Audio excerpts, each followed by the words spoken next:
Halo, Assalamualaikum warahmatullahi wabarakatuh. Teman-teman sekalian, teman-teman satu profesi, teman-teman satu perjuangan, salam solder panas. Jadi pada kesempatan kali ini kita akan membahas sebuah pembahasan, sekaligus saya akan memberikan cara dan tutor bagaimana cara mencabut sebuah IC dari papan PCB handphone itu agar tidak mengalami perubahan dari kadar lifetime atau keadaan yang sebelum kita lepas dari motherboardnya. Untuk percobaan kali ini kita akan membuka sebuah IC eMMC, yang mana IC ini akan kita gunakan kembali apabila IC eMMC ini masih memiliki kemungkinan bisa kita pergunakan kembali atau tidak. Kemudian saya akan memperlihatkan IC yang seperti apa, khususnya eMMC, itu yang masih bisa dipergunakan kembali dan yang sudah tidak layak pakai. Artinya, walaupun HP yang akan kita ganti itu rusak memori internalnya, kemudian kita tidak punya stok, kita akan melakukan yang namanya cabutan ya. Kita akan menggunakan IC cabutan, yang artinya IC itu masih layak digunakan, masih bisa dipergunakan dengan beberapa kriteria atau dengan beberapa syarat tertentu. Nanti sambil saya jelaskan, sambil kita coba praktek ya, supaya ilmu yang kita peroleh itu tidak hanya teori. Karena di dalam ilmu teknisi, ilmu teori itu hanya dibutuhkan sekitar 25-30%. Sisanya adalah analisa dan jam terbang seorang teknisi itu sendiri, atau skill seorang teknisi itu sendiri. Kali ini ada mesin HP Xiaomi 6A. Mesin ini masih hidup atau menyala, dan kemungkinan besar IC internalnya masih sehat atau masih berfungsi dengan baik. Kita akan coba lepas, kemudian kita akan coba pergunakan IC ini untuk mengganti untuk device yang berbeda, yaitu saya akan coba nanti di HP Vivo Y12. Nanti di video selanjutnya akan saya upload juga tutorialnya, tapi sebenarnya saya tidak punya stok eMMC, sehingga saya harus ngobrak-ngabrik tadi ya, nyari bangkaian. Kemudian alhamdulillah bisa ketemu. Ini MMC-nya seri KMGD ya. KMGD itu biasanya RAM 3, internal 32. Oke teman-teman sekalian, jadi langsung saja akan kita praktekkan cara mencongkel daripada IC eMMC supaya tetap sehat, supaya tetap bisa digunakan kembali setelah kita cabut dari motherboard aslinya. Oke. Baik, ini adalah tampilan mikroskop. Kita akan lihat bagaimana tata cara pencabutan IC ini. Yang pertama kita letakkan pada penjepit dulu ya, supaya tidak lari-lari di saat nanti IC-nya kita cungkil. Kita jepit dengan kuat seperti ini.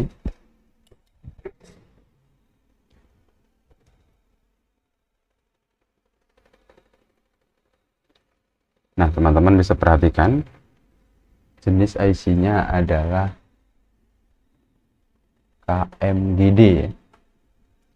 Saya akan menggunakan IC ini untuk mengganti eMMC dari HP Vivo Y12. Untuk cara pergantian eMMC Vivo Y12 nanti akan kita lanjutkan di tutorial berikutnya. Jangan lupa bismillah, jangan lupa kopi.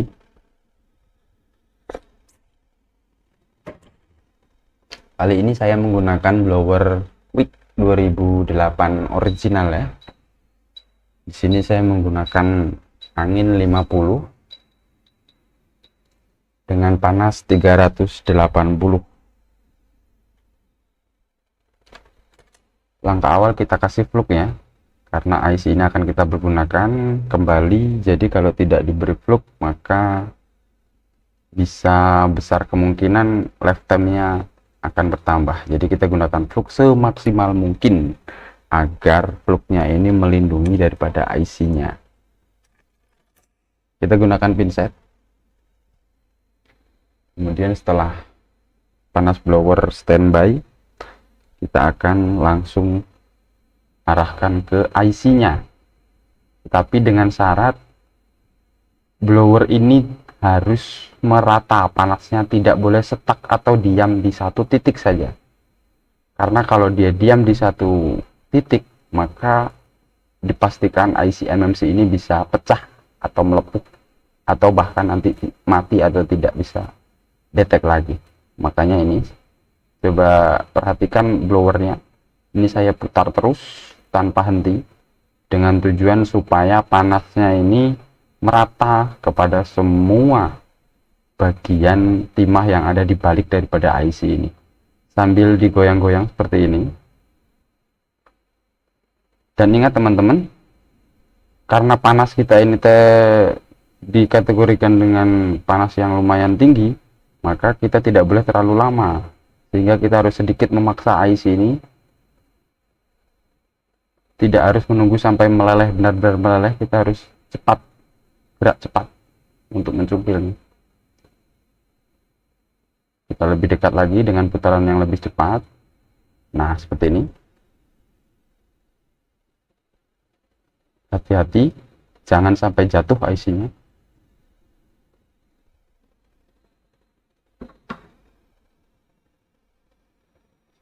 Setelah itu kita akan bersihkan terlebih dahulu kaki daripada IC ini dengan solder. Karena saya menggunakan IC friend, maka tidak perlu dicetak ulang ya.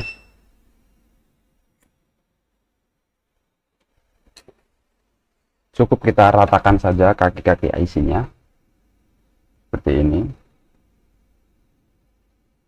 Kalau untuk IC BGA 221 dia di sini ya teman-teman, sini. Ini yang wajib terkoneksi ke box. Kalau yang sini-sini tidak wajib. Yang wajib yang di sini saja. Setelah bersih, kita ratakan menggunakan solder wick. Solder wick ya. Agar merata tingginya, sama tinggi. Seperti ini.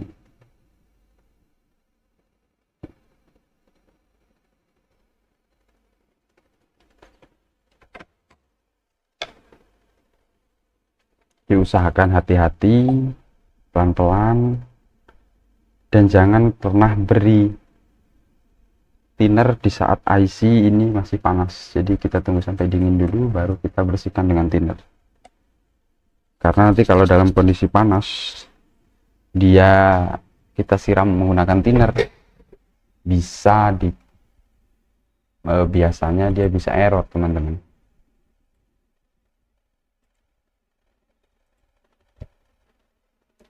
Kita akan coba masukkan box terlebih dahulu.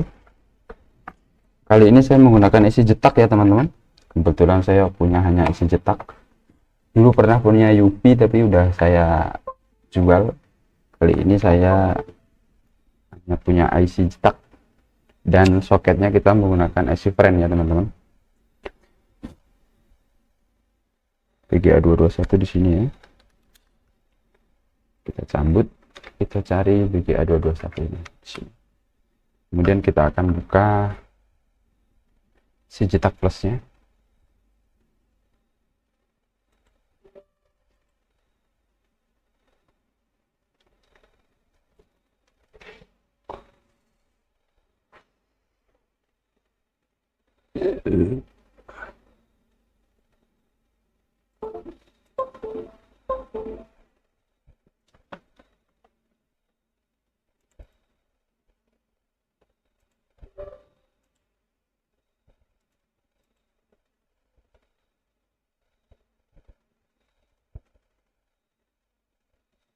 Kita tunggu isi cetaknya sampai terbuka dulu.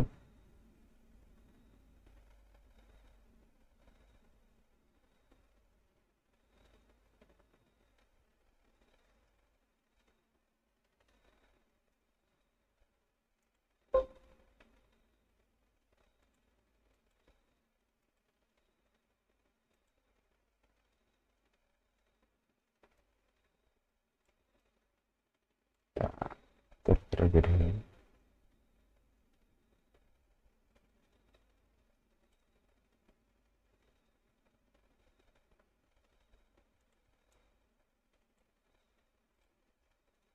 Nah ini ya teman-teman, si cetaknya sudah terbuka.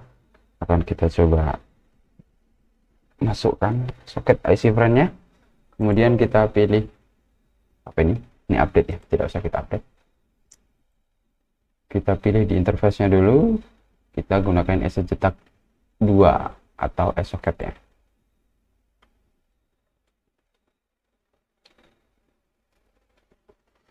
Biarkan semuanya default, kemudian kita cek eMMC.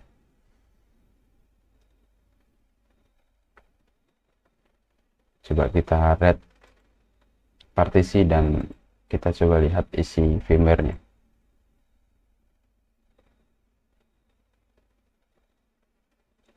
Nah, bisa dilihat ya teman-teman, IC-nya adalah Samsung KMGD 6 ini ya. Untuk internalnya adalah 32 GB. Kita akan coba cek smart report-nya.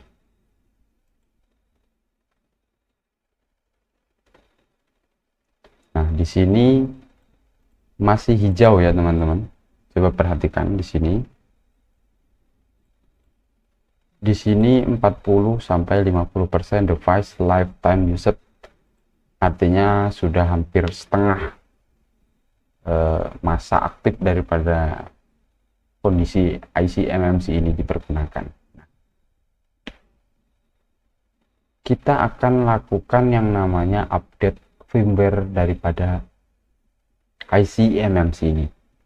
Caranya adalah kita tutup, kemudian kita buka SJTech Classic Suite ya. Karena di SJTech Plus ini tidak bisa, jadi kita gunakan SJTech Classic Suite ya teman-teman. Tunggu sampai terbuka.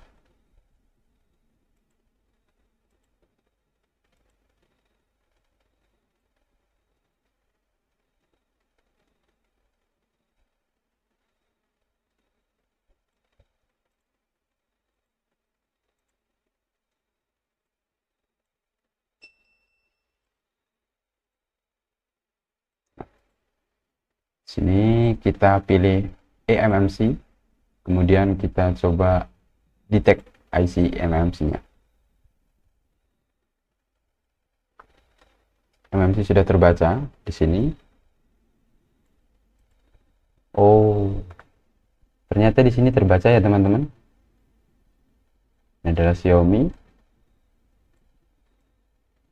Redmi 6, kemudian Kereus untuk name-nya.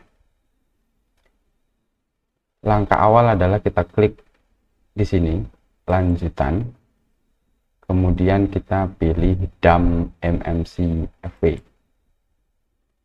Ini artinya kita backup terlebih dahulu daripada firmware IC eMMC nya ya teman-teman. Ternyata tidak bisa Kalau tidak bisa, langsung saja kita update MMC FW-nya.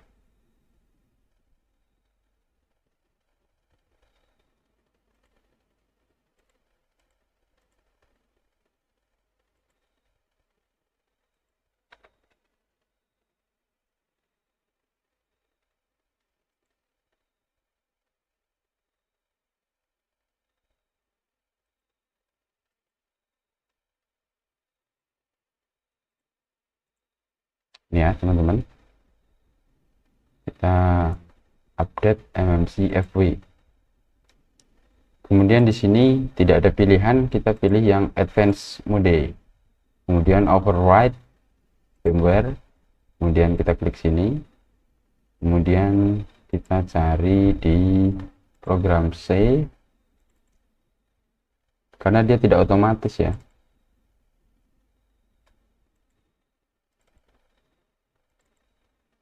Kemudian isi cetak MMC firmware, kita ketikkan di sini KMG.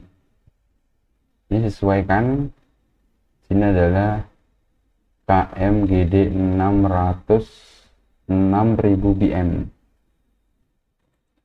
Ini ya, KMGD 61 ya. Ini enggak ada ya.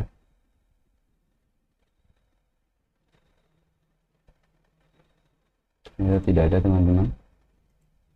Untuk firmware-nya tidak ada ya. Saya kebetulan tidak punya. Coba kita lihat lagi ke atas.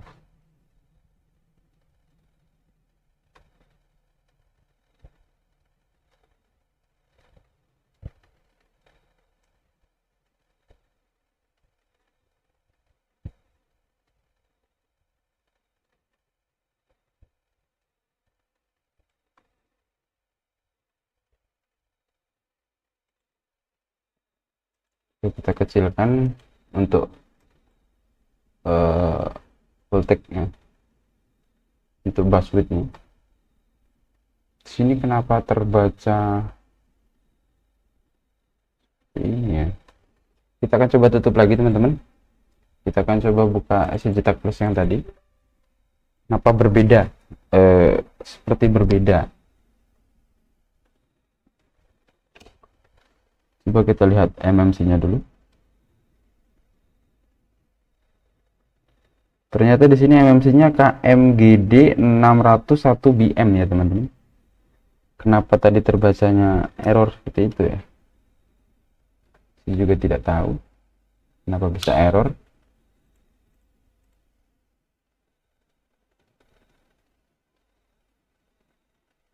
Di sini juga kebacanya seperti ini ya teman-teman. Coba kita tutup, kita buka lagi.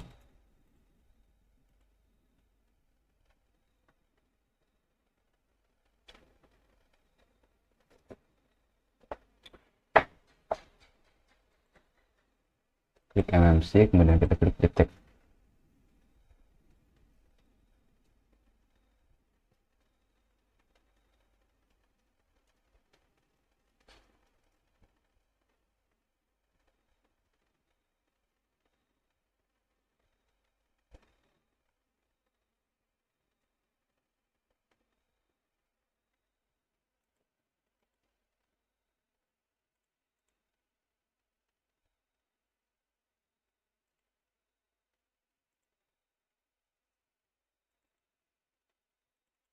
Kita akan coba saja ya.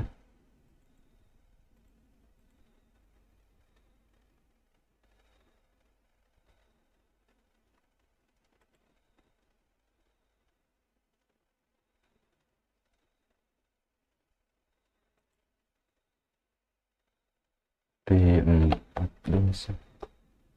Kita cek lagi IC MMC-nya di sini B421. Baik, kita coba ambil yang paling bawah ya, kemudian kita confirm.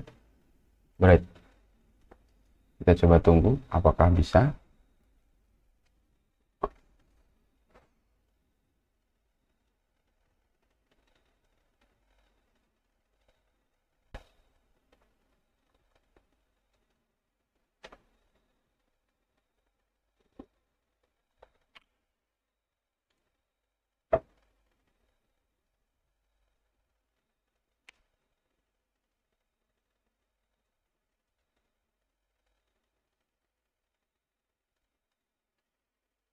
ternyata tidak bisa ya teman-teman.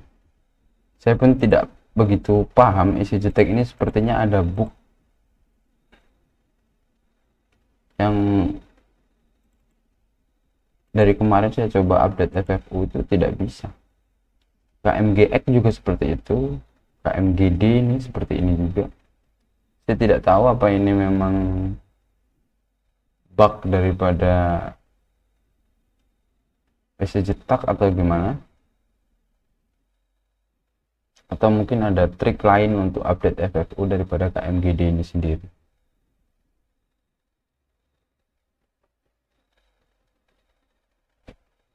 Semoga ini berhasil.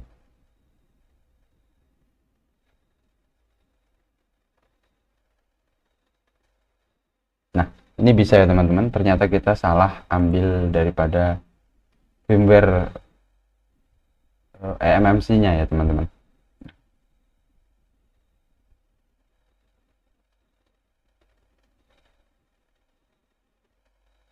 Baik, kita akan buka di EC JTAG Plus-nya lagi.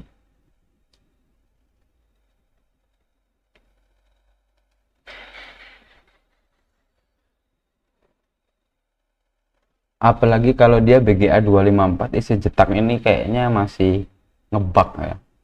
Banyak update FFU yang tidak sukses. Saya sering mengalami itu, kemudian saya gunakan UVBox baru bisa hidup kembali daripada IC eMMC-nya.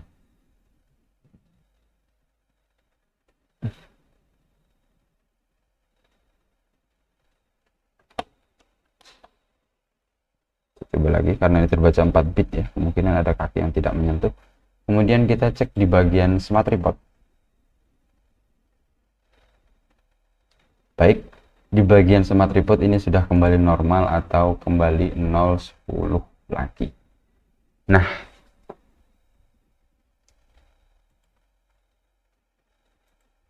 jadi teman-teman sekalian, kalau kita lihat setelah proses pencokelan tadi, yaitu sekitar 30-40% sudah dipergunakan, atau ya kita anggap saja sudah separuh ya, sudah 50% dipergunakan. Yang perlu kita pikirkan lagi adalah Redmi 6 itu sudah keluar entah berapa tahun yang lalu teman-teman. Kemudian memori internalnya itu baru terpakai sekitar 50% daripada lifetime-nya. Jadi bisa dipastikan IC eMMC itu masih bagus. Artinya harusnya kalau sudah bertahun-tahun yang lalu, mestinya kalau eMMC-nya itu buruk atau tidak bagus kualitasnya, kemungkinan besar dia sudah usang atau sudah mungkin urgent atau mungkin sudah hampir 90%. Tetapi ini hanya 30-40 atau 40-50 saja. Artinya baru separuh nyawa dari eMMC-nya ini dipergunakan. Artinya inilah memori internal yang masih bisa dipergunakan. Tetapi apabila masih ada yang lebih baik lagi, ada yang masih 10-20 atau 20-30, itu kemungkinan besar lebih bagus. Tetapi karena persentase ini sebenarnya tidak menentukan berapa lama IC eMMC itu bisa bertahan. Dia hanya bisa mengukur berapa kapasitas lifetime yang dipergunakan. Artinya seperti ini. Kalau kita pakai parfum, kita baru semprotkan, itu kemungkinan besar wanginya itu masih luar biasa. Tetapi setelah beberapa jam kita pakai, maka wanginya atau baunya akan berkurang. Nah, yang kita lakukan tadi itu, update FFU itu adalah menyemprotkan kembali parfum yang tadi sudah setengah tidak wangi. Nah, jadi kalau kita semprotkan ulang, maka IC eMMC-nya bisa pulih seperti sedia kala. Tetapi juga tidak menjamin berapa lama umur daripada IC eMMC ini. Apa saja yang mempengaruhi? Yang pertama adalah suhu. suhu blower yang akan kita gunakan di dalam pemasangan. Yang kedua adalah timah. Timah pasta yang kita gunakan hendaknya harus berada di bawah 138 derajat. Itu saran saya. Kenapa? Semakin keras timah yang kita gunakan, maka panas daripada blower itu semestinya harus meningkat. Karena kalau dia berada di bawah, maka timah yang kita gunakan tadi keras, kemungkinan besar itu akan lambat atau lama leleh daripada daripada timahnya. Jadi menurut saya lebih baik gunakan timah pasta yang low temperatur atau temperaturnya di bawah 138 derajat Celcius. Nah, jadi blowernya kita bisa menggunakan 270-280 derajat. Jadi IC MMC-nya tidak terlalu terkontaminasi panas seperti itu. Karena IC MMC itu rawan dengan panas. Dia bisa korup, bisa error kalau terlalu panas. Jika teman-teman menggunakan pasta timahnya yang high temperaturnya, ya kalau kita pakai 270-280 dengan angin 40 atau 50, kemungkinan besar tidak akan meleleh timahnya. Jadi walaupun meleleh itu lama, jadi IC-nya sudah keburu error, sudah keburu korup. Jadi yang pertama adalah suhu blower ya kisaran 270 sampai 300. Anginnya ya bisa dikondisikan bisa 50 ke bawah. Kemudian jangan stuck di dalam kita memasang IC. Itu sangat tidak boleh kalau kita gunakan blower stuck atau diam. Kecuali preheater. Kalau preheater itu boleh diam karena dia panasnya merata. Sementara kalau blower dia corongnya hanya kecil. Jadi kalau kita stuck atau kita tembak satu titik saja, maka dia akan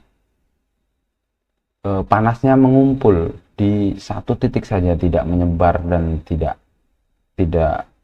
merata panasnya. Jadi saran saya ya pertama adalah suhu blowernya harus kisaran 270 sampai 300 atau bolehlah lebih 330 lah maksimal. Kemudian gunakan timah yang low temperatur atau di bawah 138 derajat. Kemudian pencetakan IC juga itu menentukan ya.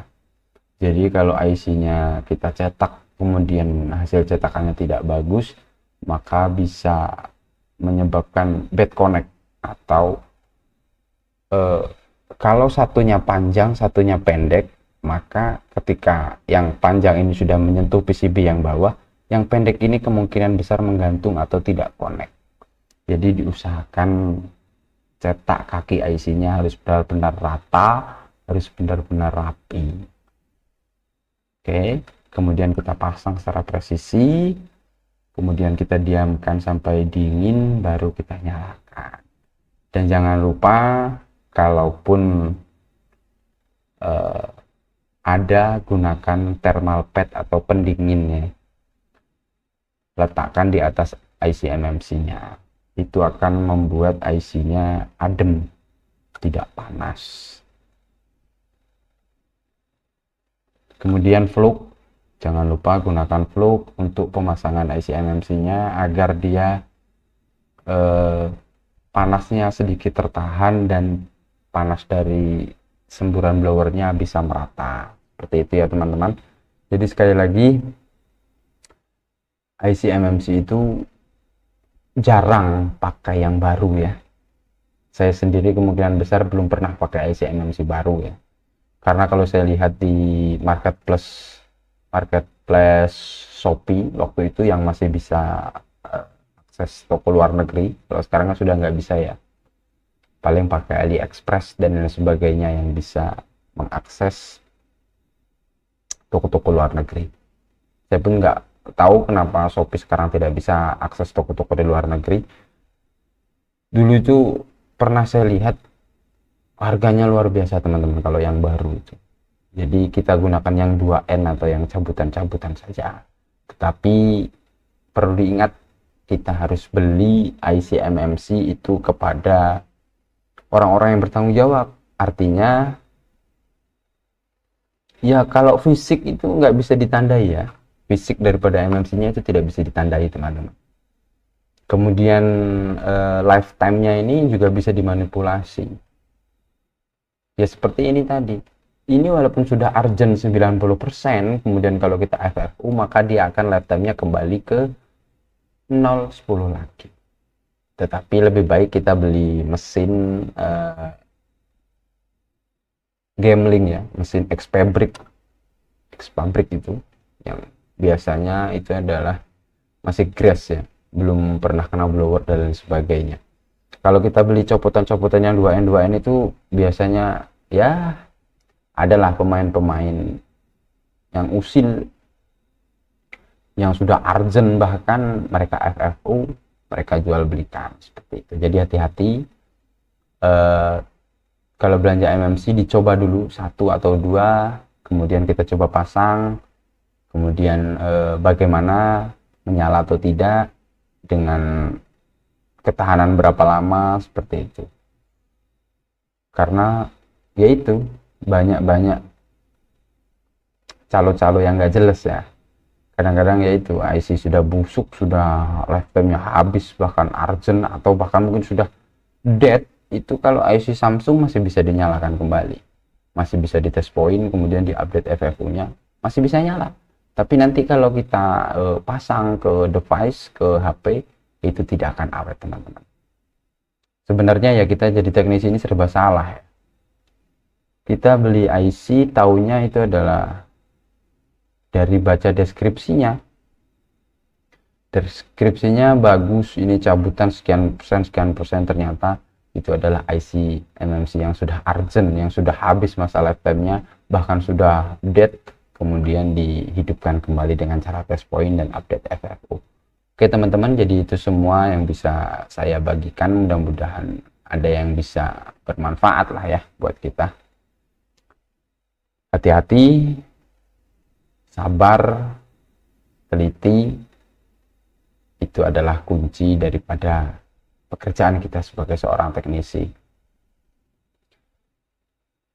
Saya sudah hampir 8 tahun ya teman-teman bergelut di dunia teknisi ini.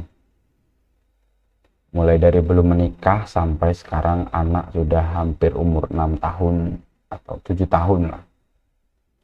Jadi saya sudah 7 atau 8 tahun ini servis di bidang HP terutama, sambilan ya kadang komputer dan juga print. Pokoknya kalau dulu itu pertama kali saya buka itu apa aja saya terima teman-teman. Ini jadi curhat ya. Tapi nggak apa-apa ya, itulah sedikit yang bisa saya bagikan. Mudah-mudahan teman-teman bisa mengambil maksud dan tujuan saya. Jadi sekali lagi hati-hati dalam membeli IC MMC, karena di luaran sana banyak pedagang-pedagang yang tidak jujur.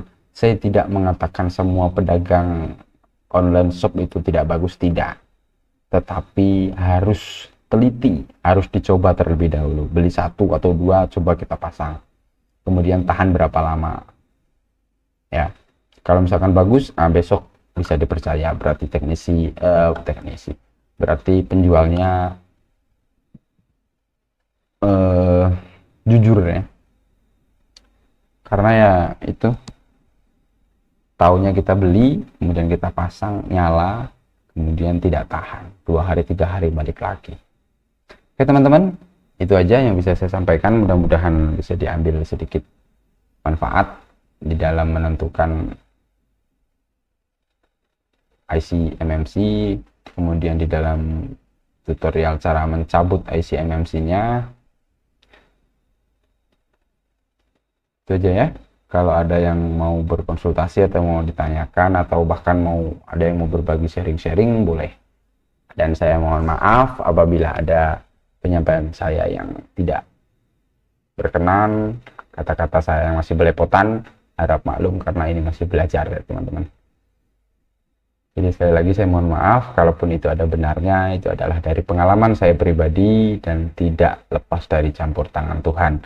Mudah-mudahan kita semuanya sehat badannya, dilancarkan rezekinya, dilindungi dari segala mara bahaya. Terima kasih. Assalamualaikum warahmatullahi wabarakatuh. Sampai jumpa.